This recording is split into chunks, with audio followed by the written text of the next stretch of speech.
யெகோவாயிரே பிரேட்டின் வழியாக தேவநாமம் மகிமைப்படுவதாக.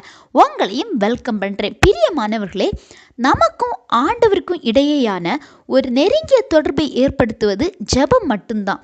நாம் என்ன நோக்கத்தோடு ஜெபிப்போம்னா, என் ஜெபத்திற்கு பதில் வர வேண்டும்னு.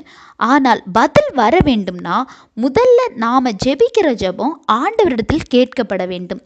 தானியேல் பகுதியில் அவர் ஜெபிக்கும்போது தானியேல் 9:23 நீ மிகவும் பிரியமானவன், ஆதலால் நீ வேண்டிக் கொள்ள தொடங்கிய போதே கட்டளை வெளிப்பட்டது, நான் அதை அறிவிக்க வந்தேன் அப்படின்னு சொல்லப்பட்டுள்ளது.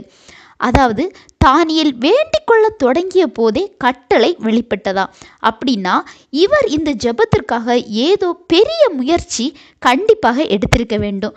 எனவே தான் இந்த பகுதியில் இதை கேட்கிற நீங்கள் யாராவது எனக்கு கண்டிப்பாக ஆண்டவர் பதில் தரணும் அப்படின்னு நினைக்கக்கூடிய ஒரு காரியத்தில் நீங்களும் இப்படி முயற்சி பண்ணலாம். இந்த வசனத்தில் முதல்ல பார்த்தீங்கன்னா, நீ மிகவும் பிரியமானவன். முதல்ல ஆண்டவருக்கு பிரியமானவர்களாக நம்ம மாறக்கூடிய தன்மை நமக்கு வேண்டும்.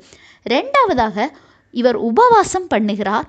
மூன்றாவதாக ஜெபத்தினாலும் விண்ணப்பங்கள்னாலும் ஆண்டவரை தேடுகிறார் அப்படின்னு பார்க்கலாம். 4வது வசனத்தில் பாவ அறிக்கை பண்ணுகிறார். இப்படி தன்னை ரொம்பவும் சிறுமைப்படுத்துகிறார்.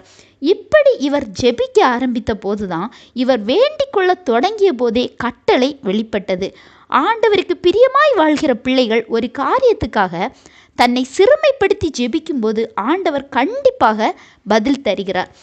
இன்னும் இவரது உபவாசம் பற்றி பார்க்கும்போது நிறைய தகவல்கள் இதுக்குள்ளே புதைந்து கிடக்குது. நான் ரொம்ப ஷார்ட்டாக ஒரு தகவலாக தான் சொல்லியிருக்கேன். தானியேல் 9-10 அதிகாரங்கள் நீங்கள் வாசிச்சிங்கன்னா இன்னும் நிறைய தெரிஞ்சுக்கலாம். ஏதாவது காரியத்தில் நீங்கள் துவண்டு போய் நான் என்ன பண்ணுவேன்னு அங்கலாய்க்கிறீங்களா? உங்களை சிறுமைப்படுத்தி ஜெபிங்க. நீங்கள் உங்கள் ஜெபத்தை துவங்கும் முன்னாடி ஆண்டவர் கட்டளையிட்டு அதை அறிவிக்கிறவராய் இருக்கிறார். எனவே கலங்காதீங்க, தைரியமாக இருங்க. ஆண்டவர் தாமே இந்த வார்த்தைகள் மூலம் உங்களை ஆசீர்வதிப்பாராக.